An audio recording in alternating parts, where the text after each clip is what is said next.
오늘 골로새서 말씀은 새 사람 된 이 성도가 갖추어야 할 덕목에 대해서 말씀을 하고 있습니다. 새 사람은 어떤 사람이냐?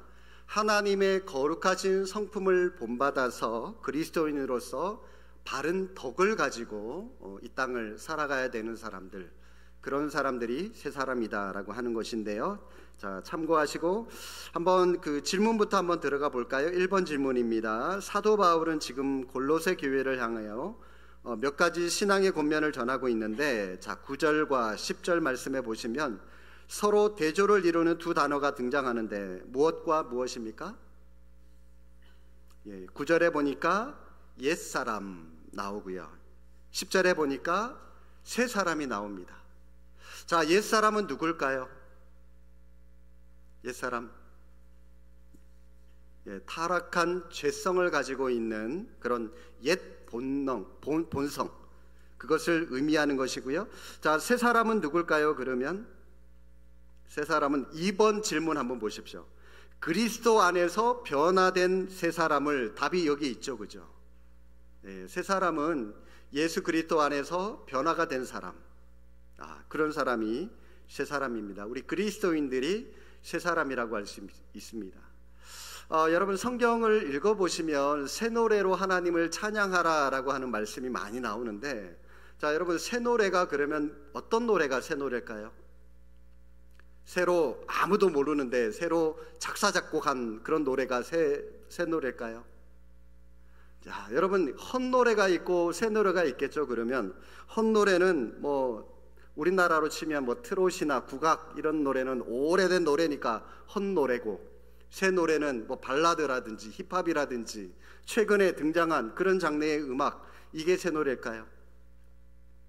그렇지 않죠, 여러분. 헛노래라고 한다면 우리가 대부분 이 세상 노래, 대중가요 이런 것들, 왜요? 사람이 중심이 되는 노래가 이 헛노래라고 할 수가 있고요. 새 노래는 예수 그리스도, 그분 안에서 변화된 우리가 그분을 찬양하고 그분의 은혜를 노래하고 하나님을 노래하고 하나님의 섭리를 경배하고, 이처럼 예수님, 하나님, 그 은혜 안에서 그분을 높이는 노래가 새 노래라고 할 수가 있습니다. 따라서 여러분, 새 사람들이 부르는 노래가 새 노래라고 할 수가 있는 것이죠. 자, 여러분들이 참고하시면 좋겠습니다. 자, 2번 질문. 자, 그러면 그리스도 안에서 변화된 새 사람을 12절 말씀에서는 또 어떻게 소개하고 있습니까? 12절에 보시니까 하나님이 택하사 거룩하고 사랑받는 자. 거룩하고, 중요한 거는요, 하나님이 택하셨다라고 하는 것입니다. 자, 이게 왜 중요하냐면 하나님께서 우리를 그냥 우연히 이 땅에 보내신 것이 아니라 하나님이 우리를 택하셨대요. 하나님의 계획하심 속에서 우리가 이 땅 가운데 태어나게 되었다라고 하는 겁니다. 하나님의 섭리, 하나님의 계획하심, 따라서 우리는 우연히, 이게 아니라 그냥 하나님께서 하나님의 뜻에 맞게 이 땅에 탄생하게 된 그런 우리는 존귀한 존재들이다라고 하는 그런 사실을 발견할 수 있습니다. 그뿐만이 아니라 우리가 하나님께 거룩함을 입고 하나님의 사랑을 받은 자들이라고 할 수가 있습니다. 자, 3번 질문, 12절, 13절에 나오는 여러 가지 신앙 관리들, 권면의 덕목들이 나오죠. 여러분 12절 한번 보십시오. 긍휼, 자비, 겸손, 온유, 오래 참음. 13절 불만이 있거든 서로 용납하고 용서하고, 그런 말들이 쭉 나오는데, 자, 결국 여러분 이러한 덕목들은 무엇이 더해져야 온전해질 수 있습니까? 14절에, 감사합니다, 이 모든 덕목 위에 사랑을 더해라 말씀합니다. 자, 그런데 여러분 이 사랑인데 하반절에 보니까 온전하게 매는 띠다라고 얘기를 합니다. 허리띠래요, 이 사랑이. 자, 여러분 이게 무슨 말이냐면, 사랑은 하나님의 속성이고 모든 것을 온전케 하고 모든 것을 완성시키는 힘이 사랑인데, 자, 여러분 이 사랑이 바로 띠라고 합니다. 옛날에는 말씀드렸죠, 이 유대인들은 옷이 우리처럼 뭐 상의 딸이 있고 하의 따로 있고 그렇게 따로따로 있는 게 아니라 그냥 통옷입니다. 통옷. 보자기 같은 거에 그냥 가운데 구멍 하나 뻥 뚫어 가지고 뒤집어 쓰고 그냥 커튼 그냥 하나 이렇게 둘러 다니고 있는 거예요. 근데 거기다가 그냥 다니면은 나풀나풀 거리겠죠. 어디 가다 걸리겠죠 또. 근데 그거를 허리띠로 이렇게 동여매면 어떻게 되죠? 보기도 좋고 또 다른 데 걸리지도 않고 활동하기도 굉장히 편하다는 거죠. 이 허리띠의 역할을 하는 것이 바로 사랑이다라고 지금 이 얘기를 하고 있는 겁니다. 이처럼 모든 덕목들을 하나로 통일시키고 균형 있게 그 덕목들을 사용할 수 있도록 해주는 것이 사랑이다라고 하는 것을 강조하고 있는 그런 말씀입니다. 사랑의 띠. 우리는 사랑의 띠로 하나가 되었습니다. 그런 찬송가가 아니고 찬양도 있죠, 그죠? 네. 그런 노래가 바로 여기서 나온 그런 찬양입니다. 자, 4번 질문입니다. 한 몸으로 부르심을 입은 교회의 일원으로서 온전히 세워지는 재직이 되려면 어떤 부분에 힘을 써야 될까요? 자, 1번, 동그라미 1번. 뭐가 풍성해야 될까요? 예, 감사합니다. 말씀이 풍성해야 되겠죠. 자, 2번은 시와 찬미와 신령한 노래로 하나님을 뭐하는 생활? 예, 찬양하는 생활. 3번은 모든 일에 하나님 아버지께 뭐하는 생활? 예, 17절에 보니까 감사하라 그러고 있죠. 감사하는 생활. 자, 정리해 보십시오. 말씀이 풍성한 생활. 우리 재직들은 이런 삶을 살아야 돼요. 말씀이 풍성하고, 두 번째 하나님을 늘 찬양하는 그런 삶을 살아야 되고, 세 번째로 하나님께 감사하는 삶을 살아가는 모습. 이것이 우리에게 필요하다라고 할 수가 있는 건데, 자, 뒷장으로 넘기겠습니다. 자, 성장을 위한 핵심 사이클이라고 하는데, 여러분 이건 사실 이 부분은 좀 중요하지 않습니다. 한번 그냥 읽어보기만 하겠습니다. 하나님은 모든 면에서 부단히 자신을 훈련하고 개발하는 재직을 사용합니다. 그러한 사람이 되려면 신앙을 효과적으로 성장시키기 위한 사이클을 따라가야 되는데, 자, 그 사이클 4가지 요소가 뭐냐면, 첫 번째, 긍정적인 태도. 교회에서 우리 장로님들이나 우리 당회가 뭘 좀 합시다 그러면은 우리 성도님들은 예, 좋습니다, 한번 해봅시다, 이렇게 긍정적인 마인드를 가지고 따라오시면 좋아요. 에이, 그거 해도 안 되는데요. 시작도 안 했는데 여러분 초부터 치지 마시고요. 한번 기도하는 마음으로 하나 당회가 혹은 재직들이 정하셨다면 한번 해봅시다. 그렇게 여러분들이 좀 긍정적으로 또 그리고 적극적으로 그런 마인드로 출발을 해야 되는 모습이 필요하고요. 두 번째는 원리에 대한 지식인데요. 이건 뭐냐면 새로운 지식, 정보를 끊임없이 여러분 습득하는, 공부하라는 거예요, 한마디로. 우리 교회에서만 평생 동안 신앙생활 하신 분 계신가요? 다른 교회 한 번도 안 가보고 우리 교회에서만 신앙생활 하신 분들. 어우, 제법 많네요.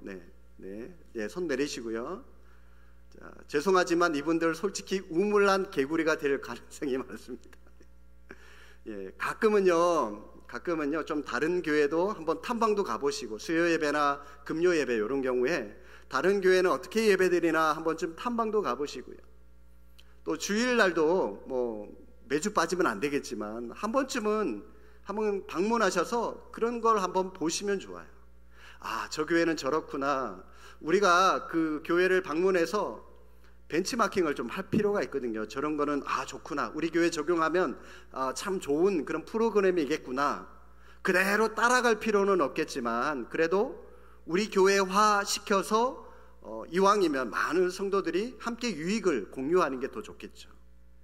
그렇기 때문에 여러분, 우리 교회 너무 이것만 바라보지 마시고 좀 큰 교회도 한번 보시고, 여기도 한번 가보시고, 저기 교회도 한번 가보시고, 그래서 다른 교회는 어떻게 예배하고 어떻게 찬양하고 어떻게 기도하고 이런 것도 좀 보셔야지 이게 가치관이 넓어지고요, 이게 생각하는 게 넓어집니다. 그렇지 않고 우리 교회만 있으면 우물난 개구리가 되기 쉽습니다. 그렇기 때문에 이 원리에 대한 지식이 뭐냐면 좀 경험을 많이 하라는 거예요. 공부를 좀 많이 하라는 거예요. 그리고 세 번째, 훈련과 실행입니다. 여러분, 이 경험하고 긍정적인 태도 갖고 있어도 이걸 실행하지 않으면, 훈련하지 않으면 무용지물입니다. 직접 한번 해봐야죠. 그런 거 도입해보고. 그리고 마지막 네 번째로 실제적인 능력과 기술, 실제적으로 어떤 전문적인 기술, 능력 이런 도움을 받아서 한번 해보는 거죠. 이 긍정적인 태도, 지식, 훈련과 실행, 이런 실제적인 능력, 기술 이런 것들이 사이클로 계속 돌고 돌아야 그 재직이 제대로 사역할 수 있는 재직이 되고, 또 그 재직이 봉사하고 일하는 교회는 부흥하고 성장하는 교회가 될 수 있다는 겁니다. 자, 요거는 중요하지 않으니까 그냥 요런 게 있구나라고 하는 것만 아시고요. 중요한 거는 2번입니다. 신앙관리의 4가지 차원인데요. 자, 보시겠습니다. 개인의 신앙관리가 결여된 교회 봉사는 하나의 종교활동이 되기 쉽습니다. 교회 성장형 재직은 주님의 교회를 섬기는데 열심을 내야 할 뿐만 아니라 교회 봉사를 위해서 도움이 되는 것이라면 모두 배우려는 자세를 가져야 됩니다. 그런데 그보다 더 중요한 것은 신앙의 기본에 충실하며 올바른 우선순위를 정하는 일인데, 자, 4가지 우리 신앙을 성장시키는 데 중요한 4가지가 뭐냐? 첫 번째, 규칙적인 무슨 생활? 답이 나와 있죠. 기도는 하나님과 나누는 교제입니다. 규칙적인 기도 생활이 필요합니다. 여러분, 매일 아침이면 아침, 혹은 점심 먹고 나서 직장에서, 그리고 나서 한 10분이면 10분, 아니면 저녁에 밤에 주무시기 전에 한 10분이면 10분, 20분이면 20분, 그렇게 여러분 규칙적으로 시간을 정해놓고 기도하고 계신가요? 우리 제자 훈련하는 분들한테는 제가 계속 강조하는 게 그거예요. 규칙적인 신앙생활을 해라. 규칙적으로 아침 6시면 6시, 밤 10시면 10시 딱 정해놓고 그 시간 성경을 읽든 기도를 하든, 그 시간은 왜요? 그 시간을 정해놓는다는 게 뭡니까? 그 시간만큼은 최우선순위로 내가 하나님만 생각하겠다는 거잖아요. 그렇죠? 세상 일 안 보고 하나님만 생각하고 성경만 생각하고 기도하겠다라고 하는 거 아닙니까? 하나님 우선순위로 사는 삶의 가장 기본적인 모습이기 때문에 여러분, 우리가 시간을 정해놓고 정기적으로 규칙적으로 기도 생활하고 말씀 보는 게 중요합니다. 그런데 여러분, 이 뒤에 보면은 데살로니가전서 5장 17절 말씀, 무슨 말씀이죠? 항상 기도해라. 허벌나게 기도해라. 겁나게 기도해라. 맨날 첫날 기도해라. 그 말씀 아닙니까? 그죠? 자, 여러분, 쉬지 않고 기도하는 거 어떻게 할 수 있을까요? 쉬지 않고 끈질기게 기도하는 방법은요, 일하면서 기도하는 것이고 기도하면서 일하는 겁니다. 이거밖에 없어요. 낮에는 여러분들 일한다고 기도 못 하실 테고, 또 밤에는 주무신다고 기도 못 하실 테고, 또 아침에는 출근 준비한다고 기도 못 하실 텐데, 여러분, 이런저런 핑계 대면 언제 기도하시겠습니까? 그래서 여러분, 쉬지 않고 기도하는 비결은 낮에는 일터에서 일하면서 마음으로 기도하는 것이고요, 밤에는 또 집에서 하루를 돌아보고 반성하면서 기도하는 것이고, 새벽에는 교회에서 하루를 또 계획하는 마음으로 기도하면서 그렇게 또 하루를 시작하는 것. 그래야 여러분, 우리가 쉬지 않고 기도할 수가 있는 겁니다. 제가 신방 갔을 때 제가 마지막으로 이런저런 그분이 어떻게 살아왔는지, 또 앞으로도 어떤 계획을 가지고 있는지 쭉 들어보고 나서 말씀을 나누기 전에 제가 그분한테 한결같이 묻는 질문이 있습니다. 권사님, 집사님, 요즘 뭐 놓고 기도하십니까? 기도 제목이 뭡니까? 이렇게 물어보면 이제 이런저런 기도 제목을 말씀을 해주죠. 근데 제 기억에 남는 기도 제목을 말씀하신 분이 계세요. 어떤 분이요, 뭐라고 말씀하셨냐면, 목사님, 저의 기도 제목은 딱 하나입니다. 언제나 항상 기도할 수 있도록 저를 위해 기도해 주세요. 이래도 기도하는 사람, 저래도 기도하는 사람, 일이 잘 돼도 기도하는 사람, 일이 못 돼도 기도하는 사람, 항상 기도하는 그 끈을 놓치지 않는 기도하는 사람이 되도록 저를 위해 그렇게 기도해 주십시오. 제가 참 그분 말씀에 큰 은혜를 받았던 것 같아요. 그분은 그리스도인의 삶의 비밀 중에 가장 중요한 그 진리를 이미 터득한 그런 사람인 것처럼 보였습니다. 여러분, 우리도요, 뭘 하든 항상 기도하는 모습이 우리에게 필요하다라고 할 수가 있습니다. 자, 뒷장으로 넘겨서 두 번째는요, 어떤 생활화된 어떤 게 필요하죠? 예, 생활화된 말씀 생활이 필요하죠. 말씀 생활. 하나님이 우리에게 성경 말씀을 주신 것은 예수님을 믿어 구원을 얻게 할 뿐만 아니라 우리를 하나님의 사람으로 온전케 쓰시기 위함이다 라고 말씀을 하시죠.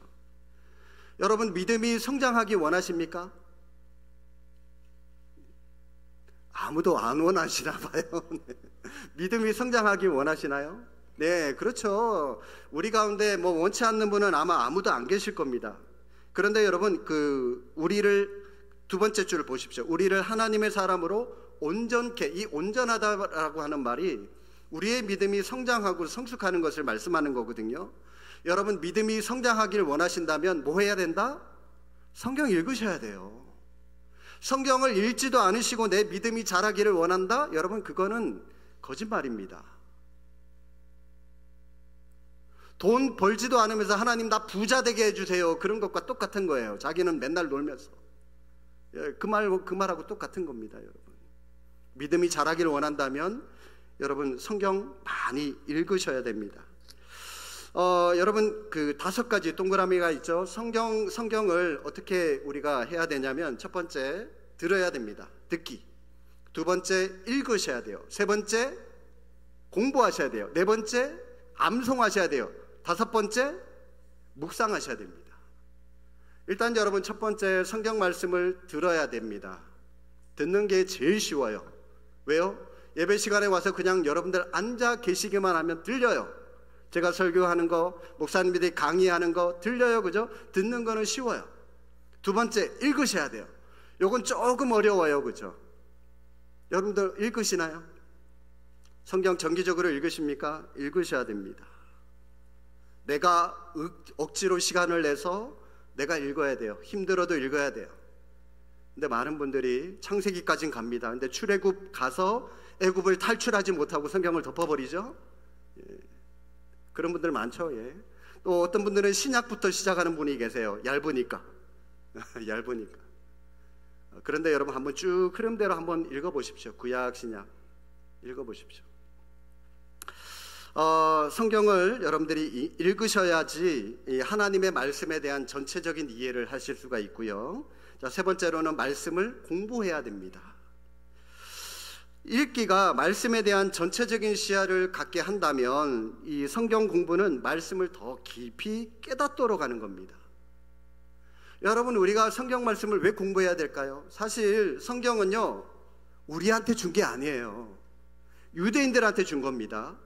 또 이스라엘 주변의 로마나 이런 터키나 그리스나 이런 사람들한테 준 말씀이 신약 성경이잖아요. 이 성경입니다. 여러분, 엄밀하게 따지면 우리는 2차 독자예요. 1차 독자는 그 사람들입니다. 2000년 전에 유대인들과 그 시대에 살았던 사람들입니다. 그렇기 때문에 여러분, 우리가 공부를 해서 그 시대적인 배경을 알아야 우리가 성경 말씀을 깨닫고 이해할 수가 있고 그 말씀을 나에게 적용할 수가 있는 겁니다.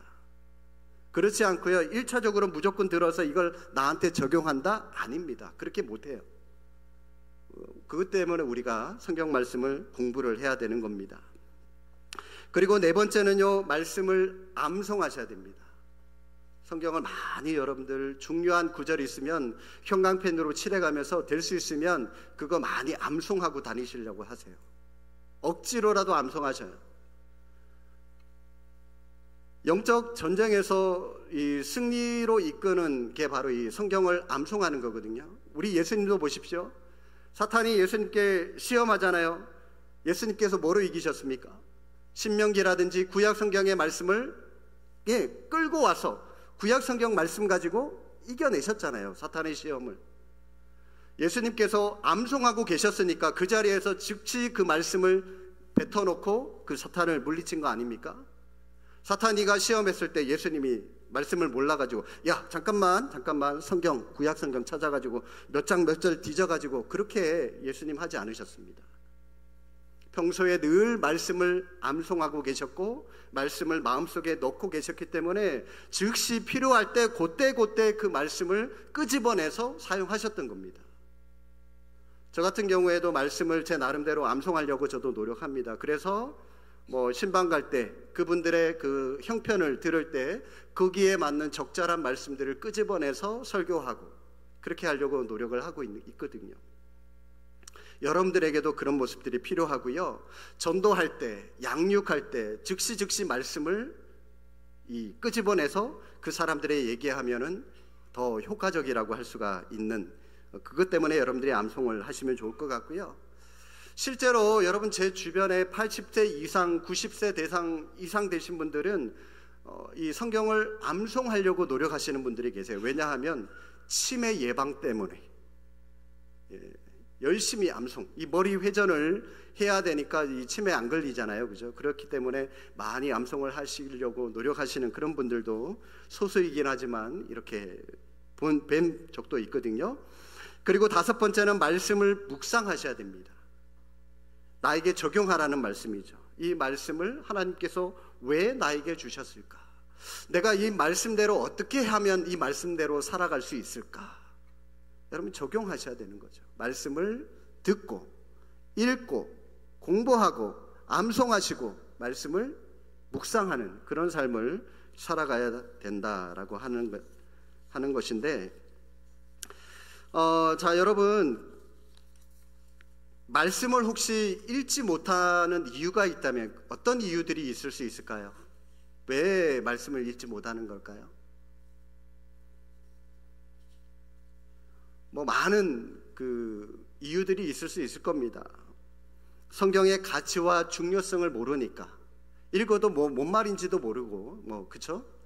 또 어떤 사람들은 성경을 그냥 무의미하고 지루하고 그런 것들로만 치부하는 그런 분들도 있기 때문에 읽지 않는 이유도 될 수가 있고, 또 어떤 사람은 말씀을 읽는 습관이 안 되어 있기 때문에, 또 어떤 사람은 바쁘고 피곤하기 때문에.